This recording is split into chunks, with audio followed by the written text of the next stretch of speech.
Thank you very much. Good morning. Happy Monday morning, everyone. So is this what an Ottawa winter is like? Because I don't know, you guys told me that you usually have a lot of snow, but this is pretty easy. First of all, I think I'm supposed to read out loud my disclosures. So I do have grants and research support from AbbVie Canada, Lundbeck, and Pfizer. Those are all because we're a site for clinical trials, though, and those are paid to the institution and none to me. I have consulting fees from Lundbeck, AbbVie, Condor, Highmark, and ICG, but none are related to the content of this particular presentation. So what are we going to talk about today? I thought it would be important to first do a review, be aware of the major cannabinoid receptors and their functions, then know the strength of evidence supporting their use, particularly in Alzheimer's disease. And then I wanted to present for you today new results from our study that's just got published in November on the efficacy and safety of nabilone, which is a cannabinoid for the treatment of agitation in dementia. So first of all, the endocannabinoid system that I'll call the ECS. The ECS is composed of cannabinoid receptor 1 and cannabinoid receptor 2. And those two receptors have two different functions. The first one, CB1, is the one that's mostly in your brain. So it's expressed in the CNS, and it's the one that gives you your psychoactive effects or your psychotropic effects. But there's a second one, CB2, that's in small amounts in the brain but in the rest of the body. That's part of the immune system, and it's also important. We also have two endogenous ligands. So we have two chemicals that we make that ourselves that bind to those receptors, AEA, or anandamide, and 2AG, 2-arachidonyl glycerol. So with the identification just in the last 20 years of these receptors in our endogenous ligands, it's really triggered an exponential growth of studies exploring the ECS as a possible therapeutic target. And I'll show you why that is. It's because stimulation of the ECS or endocannabinoid system has a lot of psychotropic effects. So I've color-coded it for you here. So yellow, the cerebral cortex, when you stimulate, you get altered consciousness, perceptual distortions, memory impairment, and delusions and hallucinations. In the hypothalamus in orange, that's where you get your appetite effects, increased appetite. In the brainstem, you get your anti-nausea effects and your effects on the cardiovascular system, drowsiness, and that's where you get your decreased pain effects. In the hippocampus, that's where you get your memory impairment. In the cerebellum, that's where you get your decreased spasticity and impaired coordination. And in the amygdala in purple, that's where you get contradictory effects on anxiety and the decreased hostility. So the highest density of these receptors are actually in the cerebral cortex and the hypothalamus and the amygdala. So, besides having our endogenous receptors, of course, we can stimulate it with cannabis or marijuana. There's two major neuroactive components in cannabis, THC and CBD. So, delta-9 THC is the psychoactive one, and cannabidiol is considered non-psychoactive, so it's the CBD oil. But by non-psychoactive, it doesn't mean that it doesn't have those psychotropic effects. That's only just referring to the fact that it won't give you the feeling of high. So it doesn't give you the high, but it gives you the psychotropic effects. And there's two main different strains that are available for purchase. Sativa, or cannabis sativa, it usually has a higher THC to CBD ratio than indica. And the sativa strains are the ones that have the more psychotropic effects and they're more stimulating, but the indica strains are typically more sedating. So one of the major ligands that's been used all over the world to stimulate this is THC. It actually straight up activates the endocannabinoid system and has all those effects that I showed you in the brain schema in the slide before.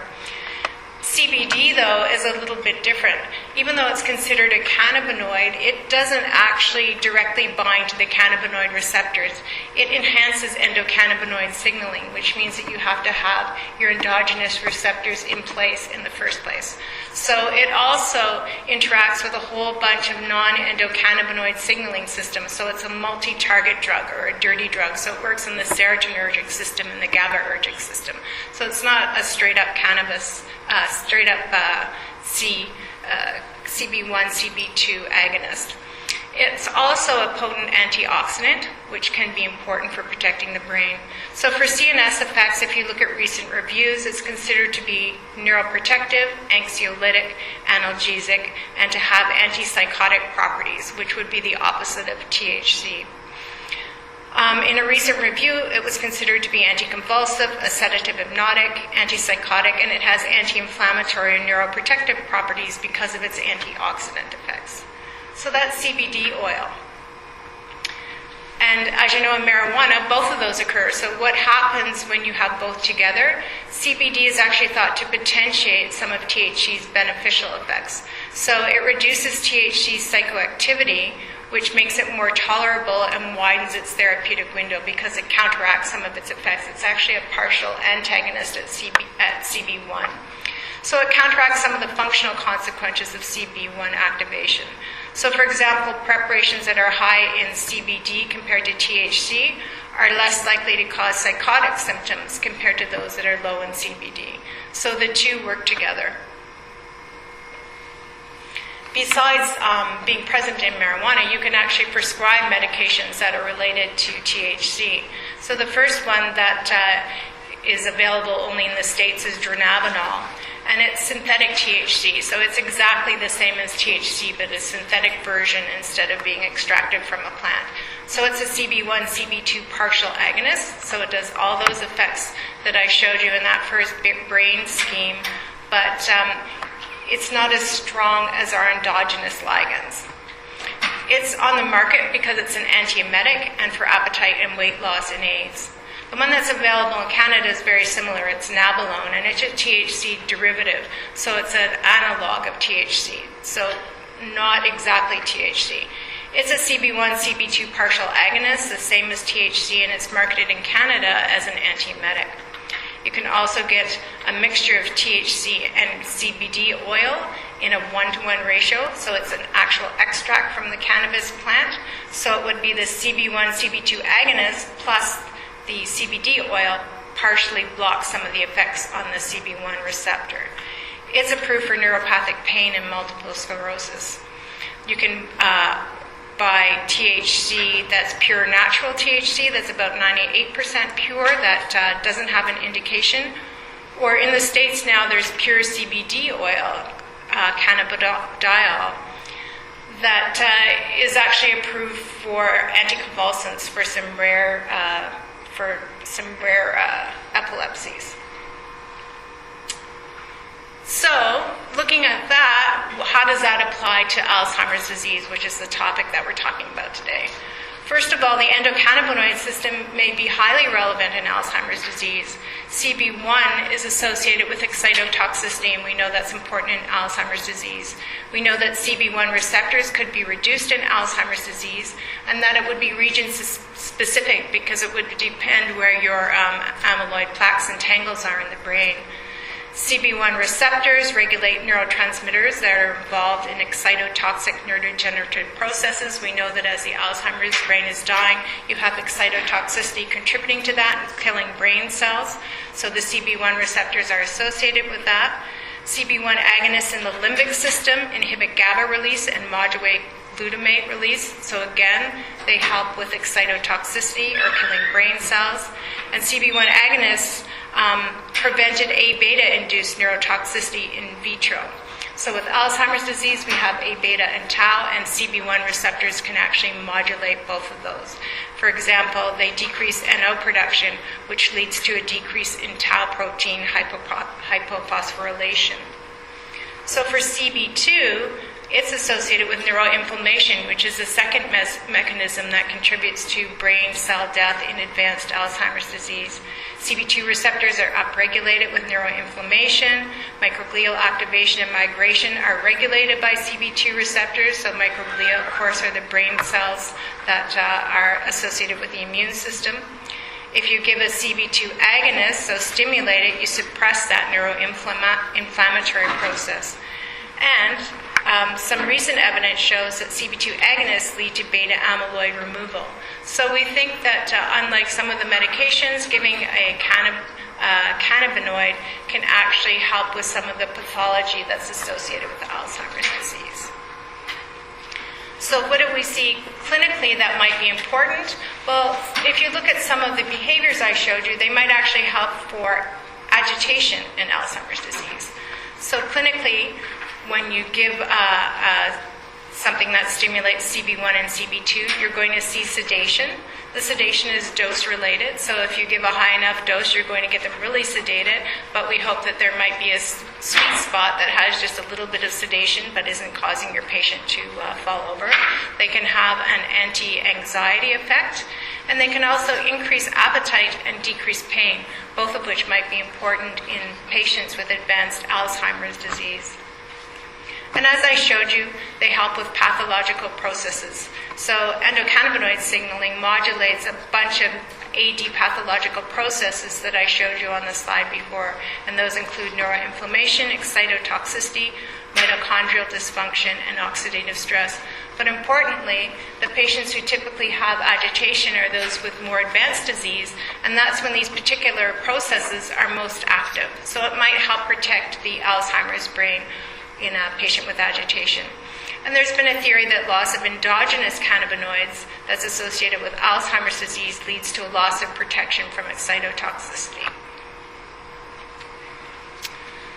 So now, talking about agitation, we all know that it's very common in Alzheimer's disease. In people with mild cognitive impairment, so in the prodrome before you even have Alzheimer's disease, about 10% of people, 1 in 10, will have agitation. So there's a small percentage of people that have agitation, but if you do have it, it doesn't bode well for your risk of conversion because it triples your risk of conversion from mild cognitive impairment to Alzheimer's disease. So if you have it, it's bad news because it means some of these neuropathological effects are going on. By the time you present to a memory clinic, about 15% of people will have agitation. Once you're diagnosed and you're living in the community, about 30% of those people will have agitation. And by the time you have moderate to severe Alzheimer's disease and you're living in a long-term care facility, up to 50% of people will develop agitation at some point during the course of their stay. So it's a big problem in terms of prevalence, but it also has a big impact. It's been associated with a high degree of caregiver burden. If you're still living in the community, it increases your risk of institutionalization. And once you're institutionalized, it's still a principal management problem in nursing homes. For the patients themselves, it has a big impact. It increases their risk of having physical restraints. It's associated with health problems, falls and weight loss. It's associated with functional decline. And it also increases your risk of death, irrespective of any concomitant medications that you might be given. So for that reason, we want to treat it. And of course, we all know that the first thing that you should do with agitation is take a patient-centered approach and do a non-pharmacologic intervention. It is the first-line therapy for agitation. But of course, there are some people who don't respond to non-pharmacologic interventions. So there's always going to be a certain proportion of non-responders. And the problem with the non-pharmacologic interventions is that there's also limited efficacy for severe agitation. So you do end up, despite your best efforts, with a small proportion of patients who have severe agitation and would be candidates for a drug intervention. If you look at the drug interventions, though, currently there are no medications that are both safe and efficacious. We all think of the atypical antipsychotics, and we know that they're associated with an increased risk of death if you give them for agitation. They have the best efficacy, but they also have big safety problems. So I can fit all the studies that have ever been done for agitation and Alzheimer's disease on one slide because here they are. So for THC, giving them, there are 2 negative trials. And these were done by Van den Elsen over in the Netherlands.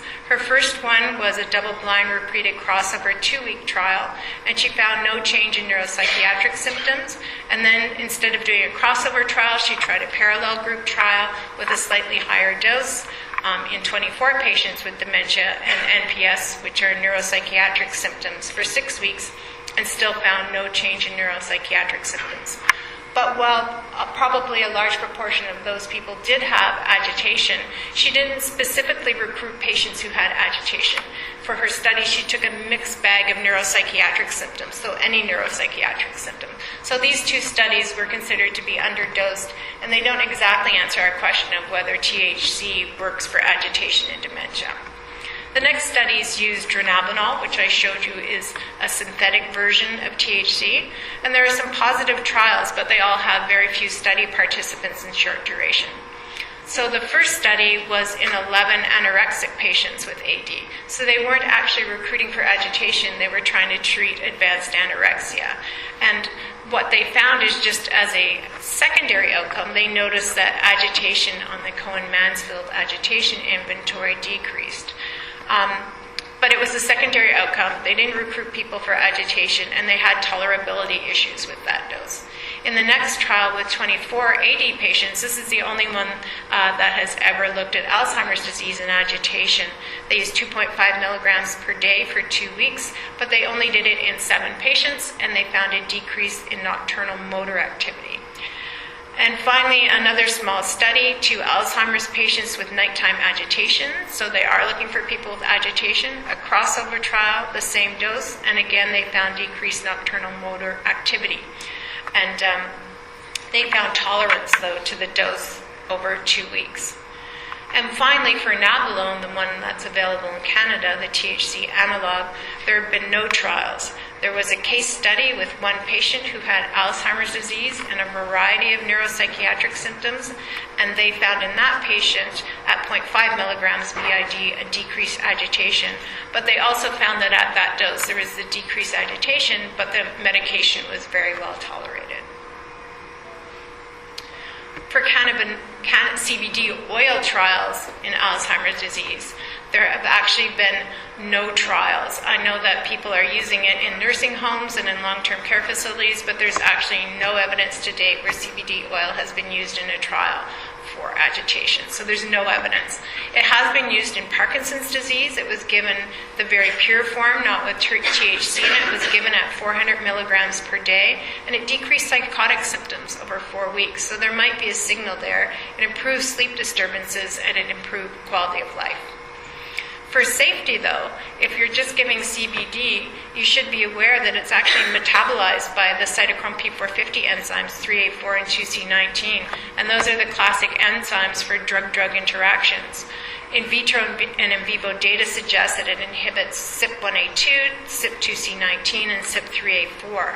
So there's a variety, especially at these higher doses to get the antipsychotic symptoms. You can anticipate that there would be drug-drug interactions with things like warfarin, that's 2C19, and a variety of antidepressants that would be 3A4 metabolized.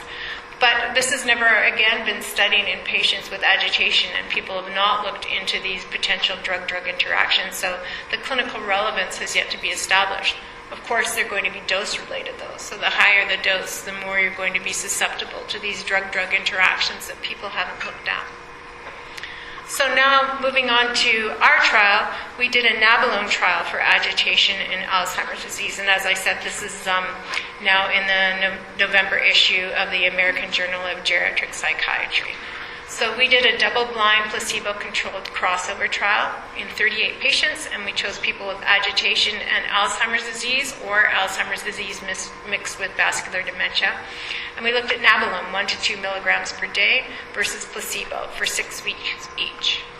So as I mentioned, nabilone is just a synthetic derivative of THC. It's a CB1, CB2 partial agonist, so instead of fully stimulating the receptor, you only get a partial response for it, and we were hoping that that would help with some of the side effects and also help us avoid any psychosis. Unlike dronabinol and taking THC extracted from plants, it has a very high oral bioavailability. So we know when we take the medication that most of it's going to get into the system. So that's one of its advantages. The other advantage is its duration of action. Its duration of action is 8 to 12 hours, which means that you can give it twice daily and have coverage throughout the day. And also it's already on the market, so it's a repurposing agent. So if we find it to be successful, people can access it right away. Our our target dose was 1 to 2 milligrams per day, and I'll just show you how slowly and carefully we titrated them up.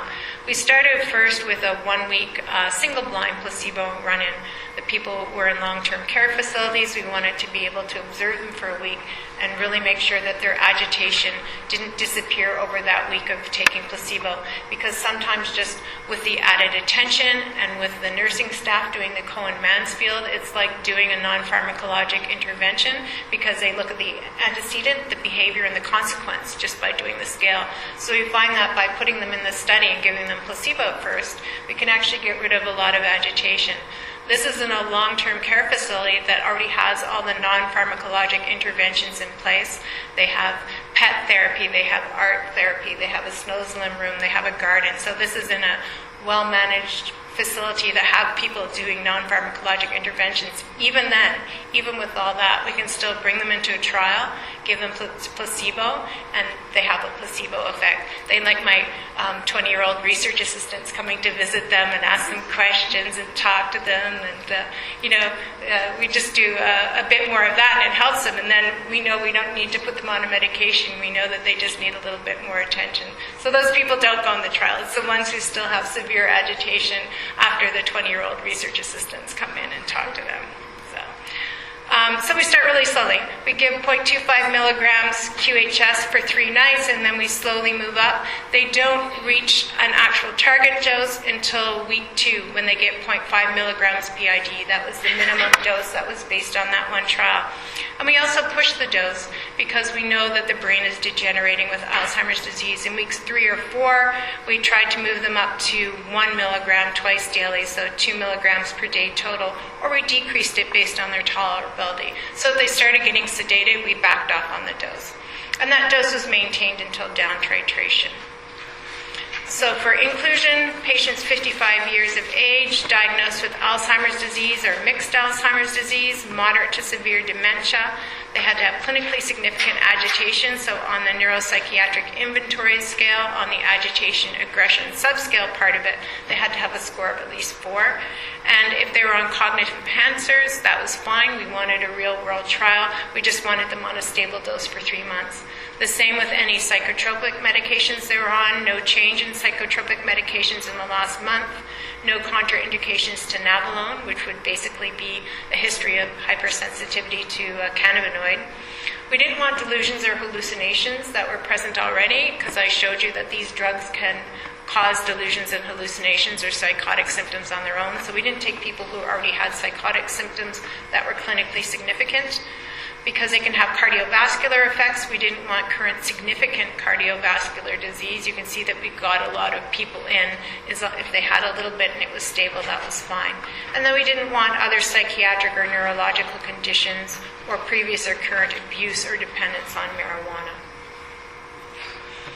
And I just want to show you the International Psychogeriatric Association consensus criteria for agitation and dementia.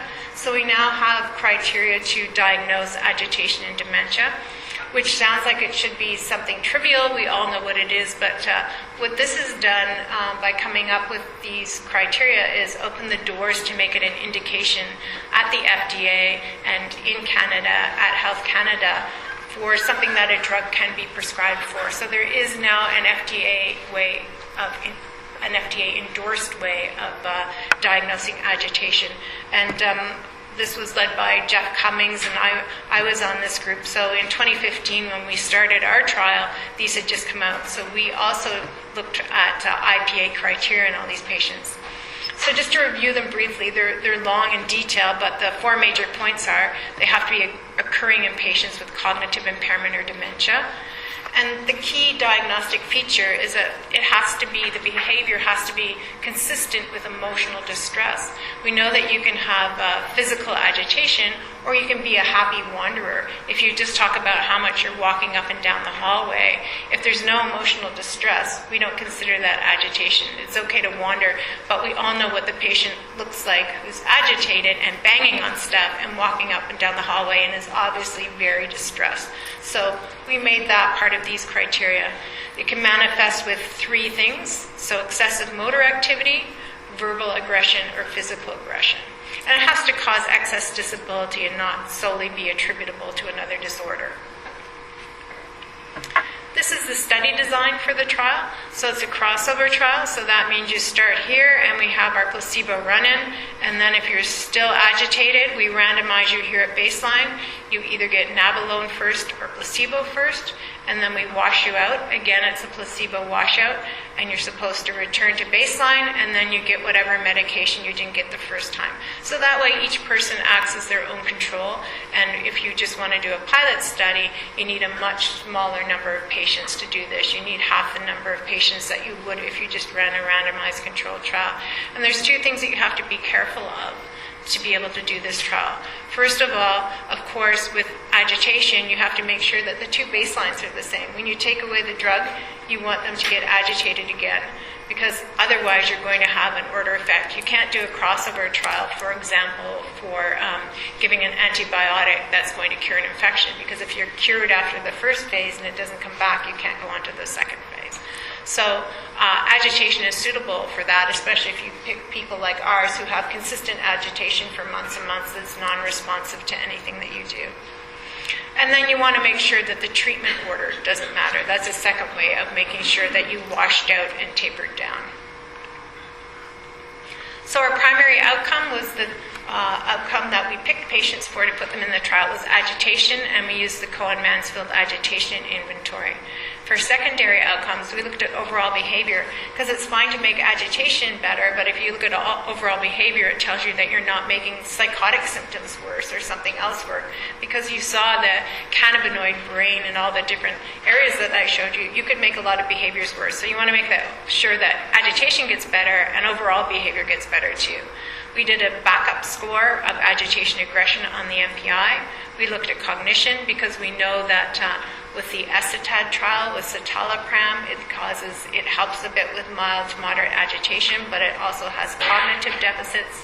We know that the atypical antipsychotics have big cognitive deficits, so we are hoping this medication, we know that it can have cognitive deficits, but we wanted to study that as a secondary outcome for tolerability. We looked at global change. Global change tells us that when a patient walks into the room, a healthcare worker can tell the difference of whether they're better or not. So it's not using a scale that's so sensitive that you can find a tiny little change that isn't clinically important whatsoever. This tells you whether what you're finding is clinically important. So we wanted to do that. We looked at caregiver distress, because we know it's a big driver in what happens to patients when they have agitation. And we looked at safety. And for exploratory outcomes, because we know it's a cannabinoid and it can help with pain and appetite, we looked at those to explore. So here's our patient demographics. At Sunnybrook, we have an associated veterans facility. So you can see that the people who participated in this trial were 87 years old on average, and plus or minus 10. So we actually had a person in the trial, a healthy guy who was 100 years old. So if you're in the geriatric business, these are definitely geriatric patients. These aren't the 55 trying to be geriatric. They're hardcore geriatric patients, because it's a veterans facility. 77% of them were male. 72% of them were inpatients, and the rest were outpatients in geriatric psychiatry, where I work. They were on average taking 1.8 concomitant psychotropic medications, so almost 2 other medications. 87% of them were on antidepressants. 53% of them were on cholinesterase inhibitors. 45% of them were on atypical antipsychotics, about a third of them on memantine, and 5% on benzodiazepines. So these people were in a long-term care facility, and you're going to look at that and say, boy, those rates of atypical antipsychotics are high. This doesn't reflect what the typical patient is on in our long-term care facility. This shows you what a patient is on who has reached the point where we think that we need a medication to control their extremely agitated behavior. So this is the profile of a patient who's been very agitated. Doesn't reflect the long-term care facility. For Cohen-Mansfield, they were highly agitated. They're scoring almost 70 on the Cohen-Mansfield. 97% of them met those IPA criteria for agitation, just doing the scales, which is interesting and good.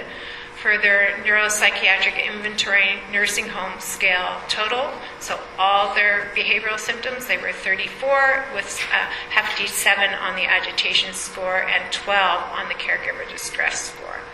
For their MMSE, their mini mental status, you can see that they are definitely moderate to severe. Their mean MMSE was only 6. And for severity, about 50% of them are considered moderately ill and the rest markedly to extremely ill. And I just wanted to show you what other behaviors they had, because when you recruit for agitation, this is what you typically get. Their number one behavior was agitation, followed by irritability, which goes hand in hand with agitation, and so does anxiety. They had a little bit of aberrant motor behavior and a little bit of apathy, but then they had just tiny levels of appetite and sleep disturbances, very little depression, very little disinhibited behaviors, which is consistent with what we see with patients with Alzheimer's disease. We don't see very many of those. And because we ruled out people with strong delusions and hallucinations, those scores were really low. And now to the meat. Agitation did actually improve significantly during the nabilone compared to the placebo phase. And we were excited about this because these patients had been on a lot of other psychotropic medications, and we tried all the non-pharmacologic interventions. So you can see here that the placebo is in red and the nabilone is in blue, and this is the Cohen-Mansfield total score. The higher Cohen-Mansfield is, the more agitation you have, so going down is good. The treatment difference, the mean treatment difference from baseline to week 6 was about 4 points on the Cohen-Mansfield, so that average was 4. There was no crossover effect and no treatment order effect, so it shows that we did our crossover properly and that our washout in between was long enough. And there were significant differences on post hoc analyses at week 2 and week 6. And if you look at week 6, the difference between nabilone at 55 and placebo at 65 is almost 10 points on the Cohen-Mansfield. So that's a very big difference on the Cohen-Mansfield. So it would be a large effect size. And here's your marker of clinical significance. So we looked at people who had a clinical global impression of change score of minimal to marked improvement. And you can see that overall, 47% improved during nabilone and 23% improved during placebo. Here's the no change. Placebo is in red and nabilone's in blue again. Placebo, about almost 60% of them had no change. And if you look at the improvement side of this graph, the nabilone patients improved more than the placebo patients for each of the categories, including marked improvement. So that's not clinically significant, though, which is it's a 0.09, so it would be considered trending on clinical significance. But our major outcome was the Cohen-Mansfield, and we know that this is a pilot study. But if you brought this to a bigger study and you saw this profile again, it would be clinically significant. So let's look at all the secondary outcomes, the other ways that we measured agitation. If we look at the MPI nursing home total, so all of the different behaviors, it was actually significantly lower as well. So it wasn't making any behaviors worse. Corroborating our first scale in agitation, the MPI agitation subscale, again, was significantly lower, which was better during nabilone, which favors nabilone. NPI nursing home caregiver distress scores, again, were significantly lower by about 2 points during nabilone. And if you look at the Cohen-Mansfield scale, you can actually pull out 3 parts of that scale that match with the IPA criteria. So you can pull out the questions that look at physical aggression, verbal aggression, and the physical non-aggression, so the wandering but associated with distress. So if you pull that out and look at those subdomain scores, the treatment differences for those things that we think are the most important to diagnose agitation also favored nabilone over placebo. For cognition, it gets a little bit more complicated. We actually found a significant difference in cognition on the MMSE, and it favored nabilone, but it's only a 1-point difference. So if you've ever done the MMSE, you know that the day-to-day variability can be more than 1 point. So we don't think that that's, a clinically significant difference. The The only reason it's important is because all of the other drugs cause rapid decreases in cognition when you give them. So if you compare it to that, from the clinical point of view, going up 1 point on the MMSE or even staying the same on the MMSE in these severely agitated advanced patients is actually pretty good compared to the alternative of going down. But we don't want this drug to be a cognitive enhancer. Its main role is for agitation. But here's the complicated part. In the people who had more advanced Alzheimer's disease, so the lowest MMSEs, there was a significant difference in the second scale that we use, the severe impairment battery, and that favored placebo. So we find contradictory findings using two different scales for cognition. And that may be because, like I said, the effect is so small that we're actually just within the day-to-day variation. And when we use the SIP, we had a lot of trouble giving it in advanced Alzheimer's disease, especially in patients with agitation. We typically had to come back and ask some questions one day and some questions another day. And we had planned to use the ADAS COG score for any patients who could still do that particular scale. There were only 3 patients who could do it, so it wasn't analyzed. For tolerability, over half of the patients actually could tolerate the higher dose of 2 milligrams per day, and about a third had to be back down to the minimum dose of 1 milligram per day. We found more sedation during nabilone. 17 patients had sedation during nabilone compared to their placebo phase, where 6 had sedation, and that is statistically significant. That's not surprising because we titrated the patients up until they got sedated, so that would count, and then back them down on the dose. So a little bit of sedation was okay.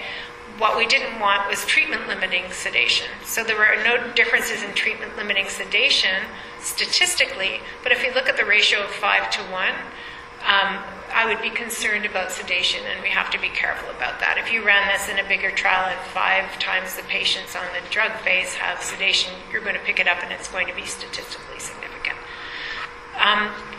Because of the high rates of sedation, because of the way we titrated them up, and the treatment-limiting sedation, we did a special analysis to see if sedation was contributing to the treatment response. We wanted to see if the only thing we were doing was sedating people.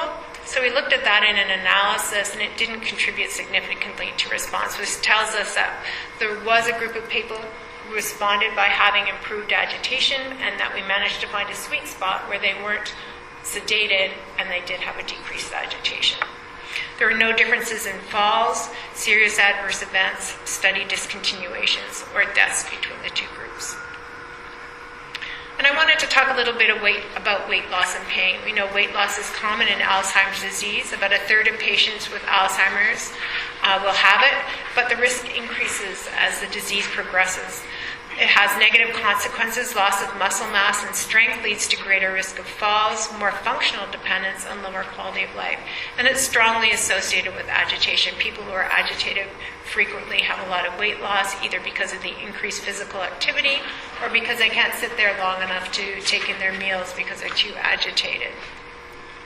Pain is also common in Alzheimer's disease, but it's considered difficult to identify, and it's frequently undertreated.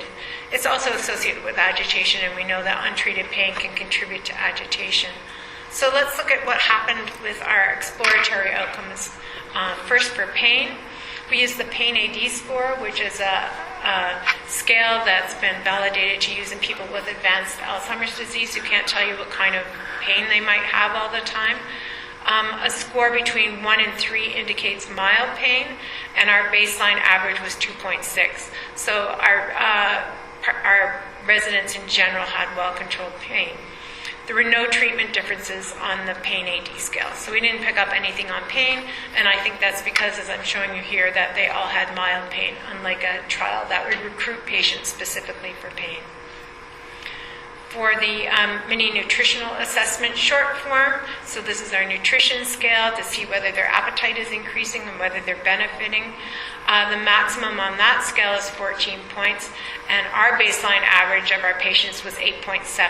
So they're not malnourished or normal, they're in the category where they're at risk of malnutrition, and that's basically because they're all agitated, and that scores on that scale. There were significant treatment phase differences on this scale that favored nabilone, so it did help a little bit with nutrition. But our patients were not underweight. Their average baseline weight was 67, almost 68 kilograms. And there were no significant differences in weight change over the short amount of this trial. But they were only on medication for 6 weeks and then off medication for 6 weeks. So finally, I just wanted to look at, if we were going to pick people who were going to respond to nabilone, are there any strong predictors that tell you who's going to respond and who won't? So we looked at first their demographics and vitals, and we found that age was a predictor of response. So people who were non-responders on the clinical global impression scale tended to be a little bit 7 years older than the responders. If we looked at all the different baseline scales and said, did people with higher agitation or lower agitation respond, we found that agitation in itself did not predict response. But these verbal, non-aggressive behaviors, so yelling and screaming, the people who responded to the medication tended to be those who were also very vocal and yelling and screaming. And we found that even though pain itself, we weren't able to pick up that pain was significantly improved, having a little bit of pain at baseline did predict response to nabilone. So people who were in those mild levels of pain responded better on nabilone. And finally, all the subscales in the neuropsychiatric inventory, we know that the cannabinoids can work on a variety of neuropsychiatric symptoms. So we wondered if any of the other symptoms predicted response. And we found that higher levels of depression, anxiety, and apathy at baseline also predicted response to the medication. And finally, to wrap up this trial, we think it's so important in this era of personalized medicine, if we could pick people who are going to respond to medication, one way to do that would be to have biomarkers of nabilone response. So my fantastic graduate student, Mayuri, who just finished her PhD, looked at biomarkers of nabilone response. So these are her publications.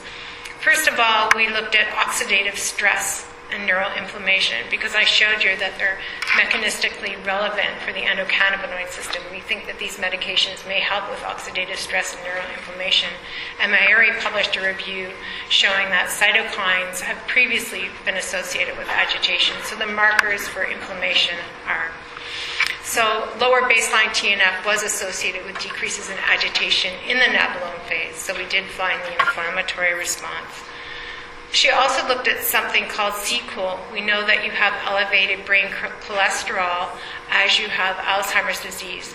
And that can change your membrane fluidity, and it could actually prevent ligand binding to cannabinoid receptor 1. So one aspect of Alzheimer's disease could interfere with cannabinoids binding. So we thought that was important, because if we found out that this interfered with response, we would know that we shouldn't really be giving nabilone to people with advanced Alzheimer's disease, because it can't bind to the receptors anymore. So that's what this was telling us. CCOL was associated with baseline agitation, so that was, but it didn't predict response to nabilone, and that's actually good, because we were hoping it wouldn't, and that we could still give these medications. And then finally, clusterin, or apolipoprotein J. It's a chaperone protein involved in A-beta fibrillation clearance and complement inhibition. It's increased in Alzheimer's disease, and it's also been associated with agitation, but it didn't predict response to nabilone. So the only thing that we found that predicted response to nabilone was having less inflammation at baseline. So to summarize the study, it was a placebo-controlled, double-blind crossover trial. We ruled out significant carryover or treatment order effects. We had non-pharmacologic interventions in place before the trial. We had placebo run-ins and washouts, and we used a variable dose because we didn't know exactly which dose to use, and we wanted to be, instead of giving people a fixed dose, especially with advanced Alzheimer's where the brain is changing over time, I prefer a variable dose so that you can personalize the dose. We found a significant reduction in agitation over 6 weeks. Tolerability overall was very good for this class of medications. I would caution, though, that we did have increased sedation, so should be very cautious about the dosing, and questions remain about the cognitive effects that this trial can't answer. I should also caution that a phase 2 pilot study should not be something that changes clinical practice. It's a pilot study with a relatively small sample size, and there's still work to do to answer whether this should be given clinically. But the signal and feasibility do support future studies. So if we put all of this in a meta-analysis, here's your typical forest plot. Here are the THC trials that I showed you at the beginning of the talk. And they are right on the line of zero, which means they neither favor THC nor favor the control, so it doesn't favor the control or placebo. So basically, in the trials that have been done so far, they don't work. Here's the study that I just showed you in this meta-analysis, and our study favors navalone. And here's all the synthetic cannabinoids. You can see that for this is almost significant, and overall this is almost significant, but with the THC in there, it's not significant at all. So there's no effect as a group on agitation, but there's a lot of heterogeneity, which we can see. There's a trend, though, for a greater difference in agitation when you use the synthetic or the man-made THC compared to the other ones. And there was a larger effect on agitation with greater cognitive impairment in our meta-regression. So that's good news, because the medications that are on the market now, like escitalopram is in a trial, typically work better with people who have less cognitive impairment. Finally, there are 3 more studies that are running. One of them is ours that we recently got funding for starting October 1st. So we will have more answers in the future to add to that meta-analysis. And our trial is called the NAVIT trial, Navalone for Agitation Blinded Intervention Trial. It's going to be a multi-center randomized parallel group placebo-controlled study. So it's a phase 3 trial, which actually does provide information that could be practice-changing. We're going to use the same dose. We're also going to give 400 milligrams a day of CBD oil as another arm, because that is, on the Canadian landscape right now. So it's very important to find out whether it actually works or not. And the investigators are from CCNA, so they're across 3 sites in Toronto, 1 in London, and 1 in Calgary. And that's it. So in summary, there's an increasing interest in the use of cannabinoids as a therapeutic intervention for dementia, particularly for agitation. We do have a pharmacologic rationale for the use of cannabinoids, but we don't have any data yet. There are limited studies that assess the efficacy of THC and related compounds for agitation. Our recent trial for navalone shows a lot of promise. It showed efficacy, but we still have concerns around sedation, and there are ongoing trials. So I'll take questions.